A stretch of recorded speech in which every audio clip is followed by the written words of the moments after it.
മദ്യനയ അഴിമതി കേസിൽ ജാമ്യം ലഭിച്ചതിന് പിന്നാലെ ഡൽഹി മുൻ ഉപമുഖ്യമന്ത്രി മനീഷ് സിസോദിയ മന്ത്രിസഭയിലേക്ക് മടങ്ങിവരും. മന്ത്രിയായിരുന്ന രാജ്കുമാർ ആനന്ദ് രാജിവെച്ച ഒഴിവ് നിലവിൽ ഡൽഹി മന്ത്രിസഭയിലുണ്ട്. ലേറ്റസ്റ്റ് വിവരങ്ങളുമായി ആർ രാധാകൃഷ്ണൻ ഡൽഹിയിൽ നിന്ന് ചേരുന്നു. Radhakrishnan, good morning. മനീഷ് സിസോദിയയ്ക്ക് ജാമ്യം കിട്ടി. ഈ ജാമ്യം പ്രതീക്ഷിച്ചതാണോ എന്നെനിക്കറിയില്ല. എന്തായാലും അദ്ദേഹത്തിൻ്റെ വിചാരണ വൈകുന്ന പശ്ചാത്തലത്തിലാണ് കോടതി ജാമ്യം കൊടുത്തതെന്ന് മനസ്സിലാക്കുന്നു. വിവരങ്ങൾ.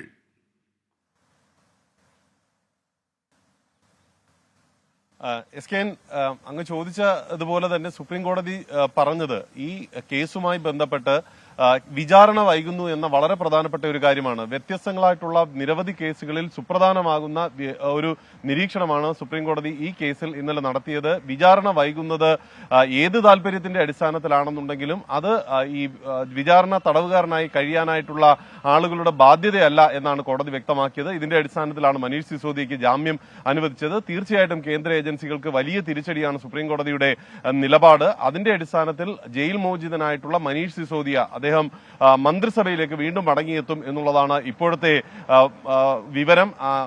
അരവിന്ദ് കെജ്രിവാൾ ഇതുമായി ബന്ധപ്പെട്ടിട്ടുള്ള തീരുമാനം പാർട്ടി നേതൃത്വത്തിന് കൈമാറിയിട്ടുണ്ട്. അദ്ദേഹം 7 പേരാണ് ഡൽഹിയിൽ ഒരു സാഹചര്യം അനുസരിച്ച് 7 പേരാണ് ഡൽഹി മന്ത്രിസഭയിൽ ഉണ്ടാകാനായിട്ട് സാധിക്കുക. അതിൽ രാജ്കുമാർ ആനന്ദ് നേരത്തെ രാജിവെച്ചിരുന്നു, മാസങ്ങൾക്ക് മുമ്പ് രാജിവെച്ചിരുന്നു. അതുകൊണ്ട് തന്നെ മനീഷ് സിസോദിയയ്ക്ക് അതിലേക്ക് മടങ്ങി വരാനായിട്ട് പാടൊന്നുമില്ല.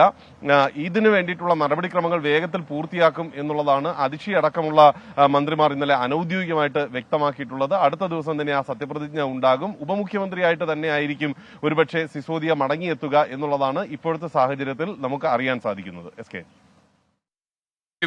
Thank you. ആർ രാധാകൃഷ്ണനാണ് വിവരങ്ങൾ നൽകിയത്.